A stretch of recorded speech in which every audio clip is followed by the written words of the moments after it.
So here we are in the $5,000 buy-in, $20 million Party Poker guaranteed event, watching Scarmakr play.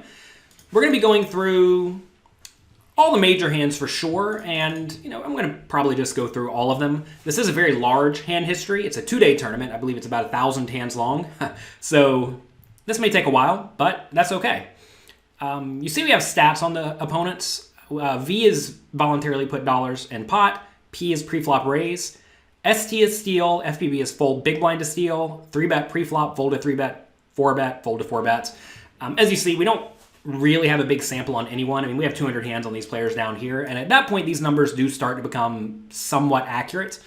The purple number here is the number of hands that we have on someone, and we'll be referencing this throughout this hand history. Now, I don't know what type of heads-up display, if any, Scarmakr was using, but these stats are very relevant, and I imagine if you satellited in for $5, which is, I believe, what Scarmakr did, you're probably paying pretty close attention because $5,000 is a ton of money.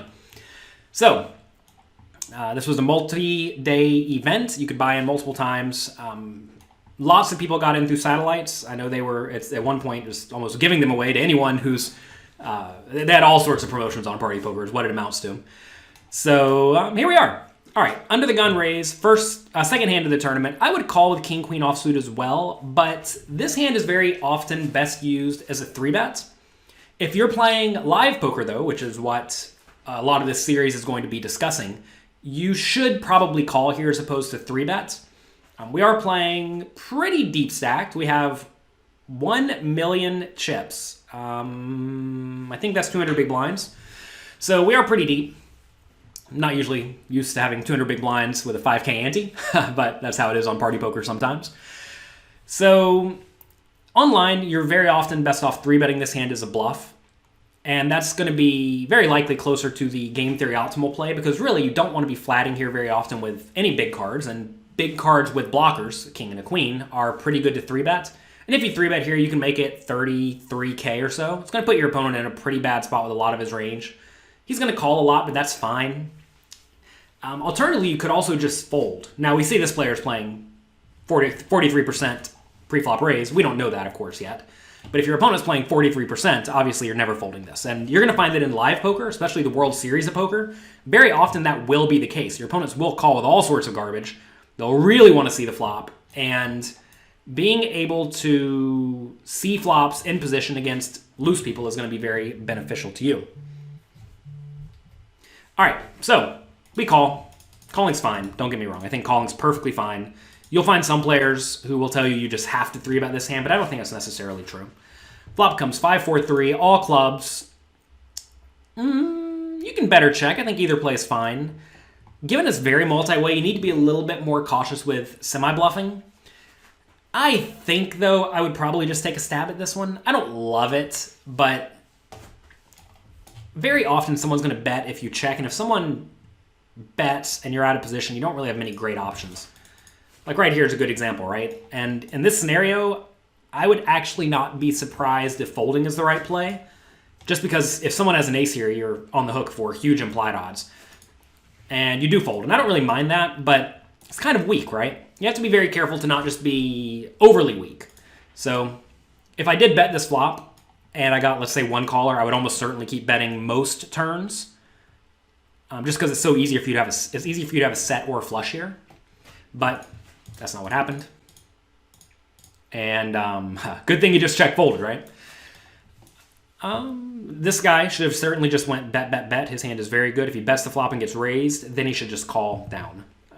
Playing very deep stacked is... You have to be very careful whenever you're out of position with non-nut hands, even like third nut hands like he had there. If you do play a World Series event and early in the day something like that happens where you have the queen-9 suited or queen-jack suited, whatever. If you bet the flop and get raised, call flop, call turn, call river. Yes, you're going to lose a lot of chips, but it's way better than what a lot of people do, which is to bet the flop, get raised, and then re-raise, and then just get their whole stack in. That's a disaster. Here you can defend. Notice there is an ante in play already. In the World Series of Poker, I don't think they start with an ante early in the day, so you can defend a little bit tighter. With no ante here, this is probably just a fold with no ante. But with the ante, you're getting just significantly better pot odds. So I don't mind a call. I would check call the flop. It's fine. Then on the river, do we value bet? It'd be pretty thin. If you know your opponent's a calling station, like let's just say you knew the guy played 71/43 because of the way he looked, the way he acted, whatever. Let's just say we assume that to be true. I would definitely value bet this, but with no reads, I would probably just check. And you do go for the value bet, and he folds. And the issue here is that this is a decent bluff card, not a great bluff card, but a card that a lot of people are going to look at and think, okay, I can bluff here because now if my opponent has a 10, maybe he'll fold, or if he has a 4, maybe he'll fold because the spades came in, some draws came in. If you do check the river, by the way, you're always calling. We're not check folding, but I think checking there's probably right. You have to know that your opponent's going to defend. You have to know whenever you value bet that your opponent's going to call value bets very thinly, which we certainly don't know. And you're also going to have to know that they are not going to bluff very often when you check to them on the river, which we also don't know. And not knowing that, I think I would go for a check. That's a spot where if I knew my opponent was particularly calling stationy and would never bluff, then I would be way more inclined to value bet. But that's not going to be the case for most players. I guess I should look at your strategy in the early levels to see if you are playing particularly bad hands. This ace-2 offsuit, you can raise it, you can fold it. I typically fold, but raising's fine. From the cutoff, at least. Don't raise ace-x from the early positions. That's very, very bad. Flop comes, you bet, he calls. That's great. I would just keep betting. I'm fine with that. Like ace-2 offsuit here, easy fold. All right, limp. I would probably check this 10-8. The hands you're going to want to raise from the big blind are going to be your very best hands, like, just the very good big cards, very good strong range of hands, like Broadway hands, good ace-x, good pairs, etc.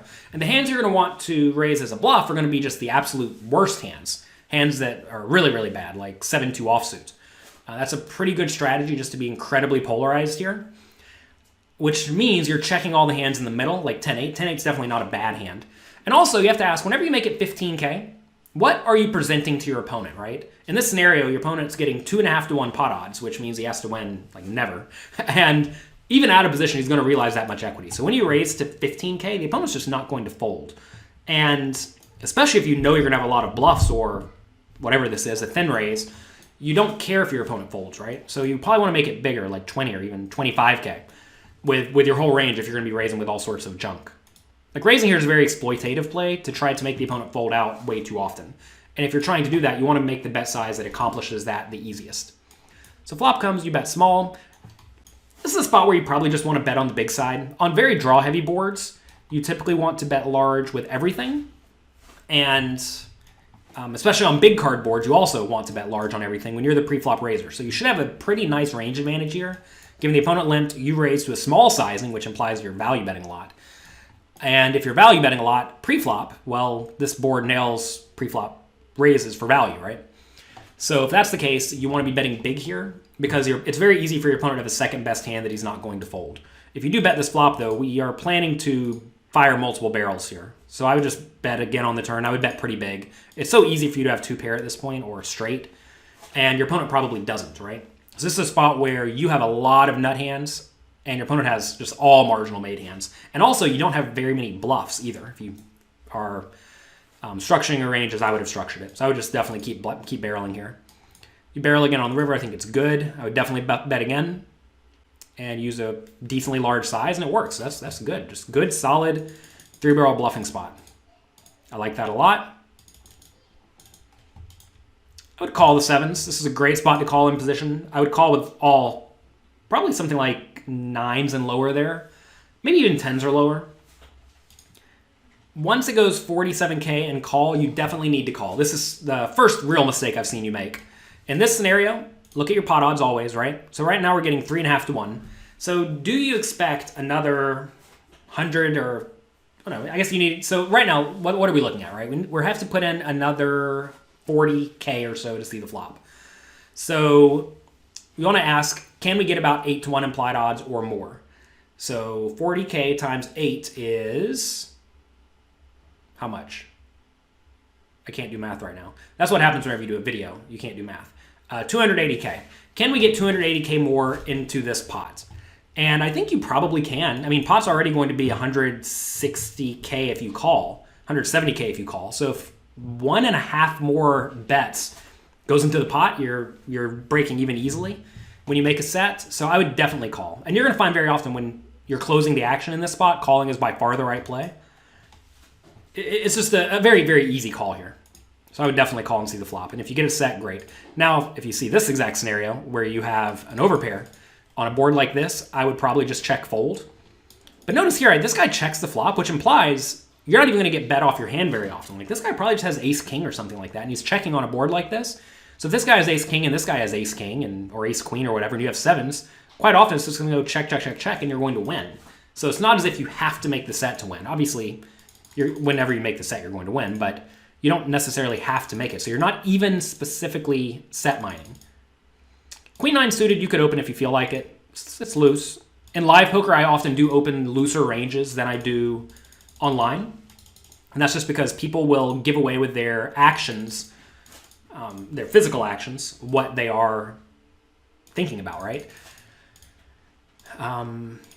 We'll discuss that more as we go through this, I suppose. But you probably do want to open looser ranges. Now, I hate to break it to you, but in general, people who go to the World Series of Poker or get into live poker for the first time, and I know you have a little bit of live experience, but people who go to the World Series of Poker typically do very poorly for the first time. And you may say, why is that? Well, it's because of a complete lack of live experience. And what happens is often they'll have a lot of tells, right? You need to work on not giving off tells. I would fold this 10-3 suited preflop, by the way. I know you're getting good pot odds. It's just not a good hand.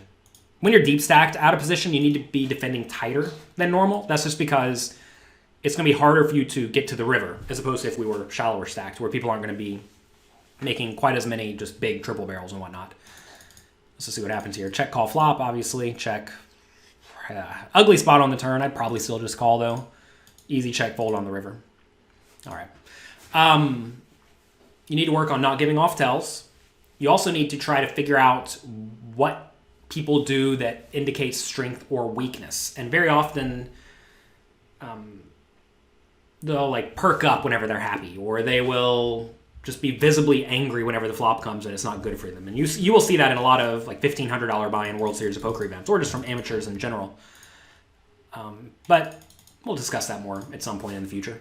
Jack 2 suited, I would definitely raise this the vast majority of the time. If these players are playing these stats, I would go ahead and raise. You don't want to be raising when they're playing closer to 31/20.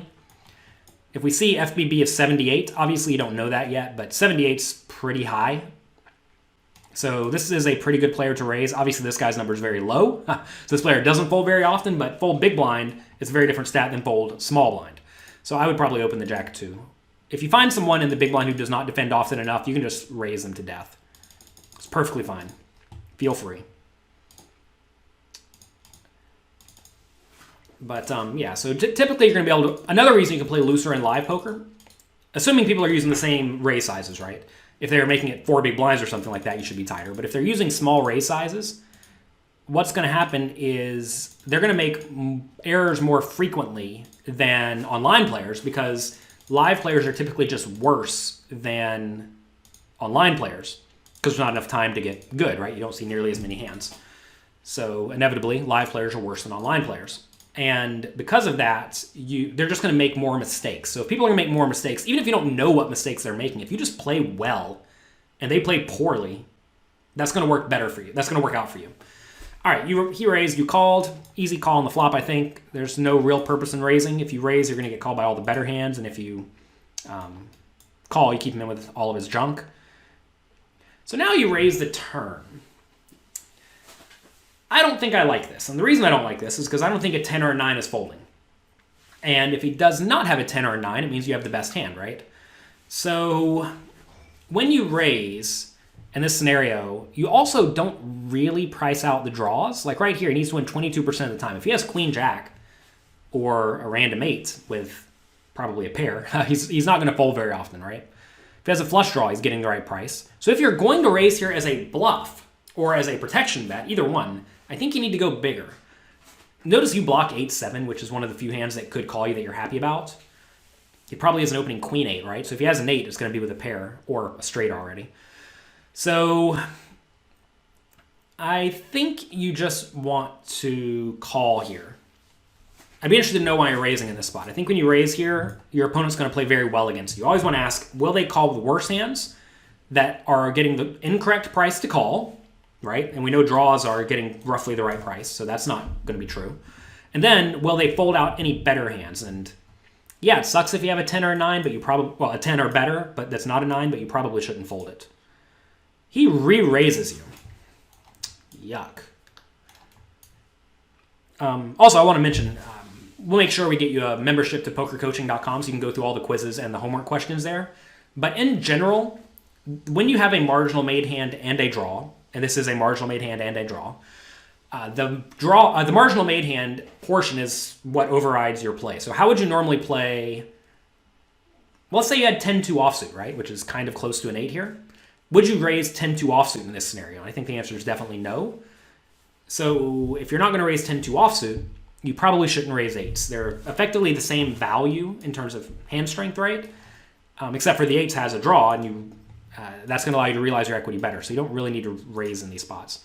He re-raises you, and now you decide to call. This is probably, well, so listen, again, going back to the guy's stats. If he's playing these numbers, you probably can't fold, but at the same time, I would not have raised the turn if he's playing very, very loose stats. But you can't really fold when you're playing against people who are very loose. Make a straight on the river, that's lucky. I would just call here, because if you raise, he's probably only going to call you with full houses and better. And he just had nothing. So interestingly enough, what happens if you miss on the river?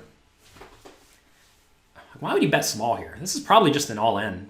I don't know why I wouldn't go all-in in this scenario. It seems like if you're going to take this line, Jack 3 is a pretty good hand to jam. If he did shove the river, man, that would be brutal, right? You're probably supposed to fold. I don't even know. Maybe you're supposed to call still. I mean, it's unfortunate, right? Because you block the straights, which means he's probably not making this play with a straight, which means he either has a total bluff that he decided to bet and then re-raise the turn with, or he has the nuts for a full house. And straights lose to full houses, and it's kind of hard to come up with very many obvious bluffs besides Queen Jack. But why would Queen Jack re-raise the turn? It doesn't need to, right? So it has to be some ridiculous bluff. So is a guy in a $5,000 buy-in tournament going to run a ridiculous bluff early in the day? I would presume not. But hey, he did it. But when he bets small, you have to call. You're just getting such a good price. And whenever he bets small like this, he could just be value betting a 9, right? So if he's value betting a 9, then easy call. But I would have just called the turn and called the river. Notice that would have not put you in the situation where this happens. And whenever you miss the river and this happens, I think you end up losing the pot a lot of the time if your opponent plays well. Like say you miss and he bets small there, I'd still probably fold. All right, you raise, get 3-bet. If we know this guy's stats, 5% 3-bet, it's probably okay to just fold this. It's not such a great hand. If I was playing live poker against someone who seemed to be very buttoned up and tight and not so out of line, I would also fold.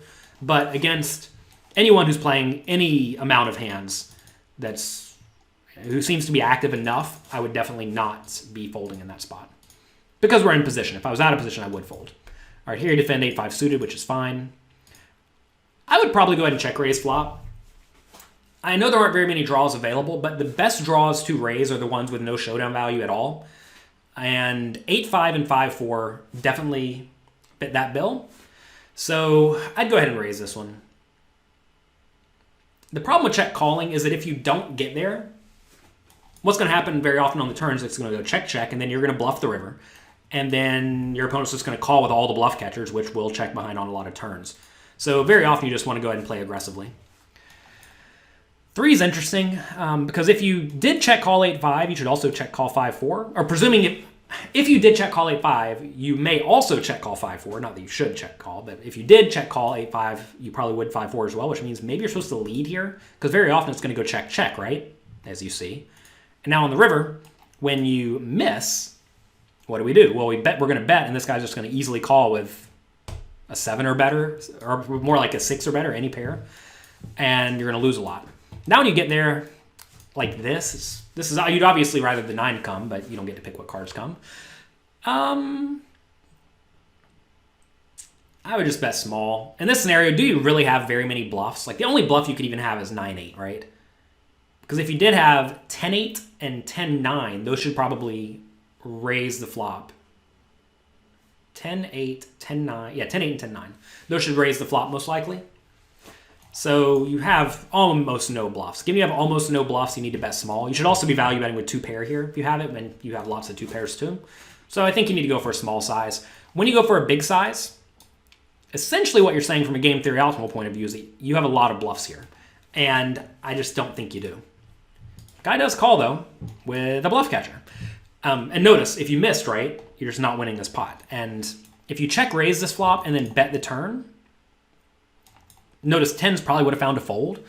And if the guy does just happen to be a calling station, it works out well for you this time. But most people aren't going to be able to withstand a significant amount of aggression here. And on the river, I think the opponent probably should fold 10s, sorry. Probably should fold 10s, because if you did happen to check call 10-9 or 10-8, well, notice he blocks those, right? Which means the only bluff in your range is 9-8? Unless you're turning a hand like, what, ace-6 into a bluff? And I don't necessarily think people are doing that in general. So I'm going to keep these videos at about 20 minutes long each to make them digestible, but usually I'm going to be making a few of them in one sitting because that's just how I operate. So we're going to pause here, and then we'll come back and continue going through this hand history. Hello everyone, I'm Jonathan Little. I hope you're enjoying this Thanksgiving Day marathon. And let me take a second to tell you about a class I did with one of my students, Blas Zerjau, in preparation for him to go play the World Series of Poker. Blas is a young poker player. He recently turned $5 into $1.3 million on Party Poker. That's a pretty good run. And he said that he learned a lot from my free training content. And we got together and I helped him prepare for the World Series of Poker. So first things first, I reviewed the $5,000 buy-in main event that he took 3rd place in on Party Poker for $1.3 million. And then I review over 13 hours of online and live hand histories that Blas played in preparation to go to the World Series of Poker. And he had a few deep runs in some small events. I know he just had some deep runs in, where was it? Prague recently. And he's still out there doing it. He's very, very smart. He's not just going to take his $1.3 million and fire it in there. He's setting himself up for retirement first, and then, using the leftover money to play poker and see how it goes. Worst case, he's set for life. Best case, he's going to crush poker and still be set for life. Not such a bad result for a young man. So, if you enjoy the back and forth I have with my students where I review their hands, they fix the problems they have, they play more, I review those hands, they fix the problems, they play more. If you enjoy that type of back and forth interaction, I have a lot of that on Poker Coaching Premium. I've done it with Nickel Segal, who got to play the $25,000 buy-in tournament that PokerStars put him in for free, and for many others. So check that out right now at pokercoaching.com/Black Friday to get your membership to Poker Coaching Premium and to take your poker skills to the next level.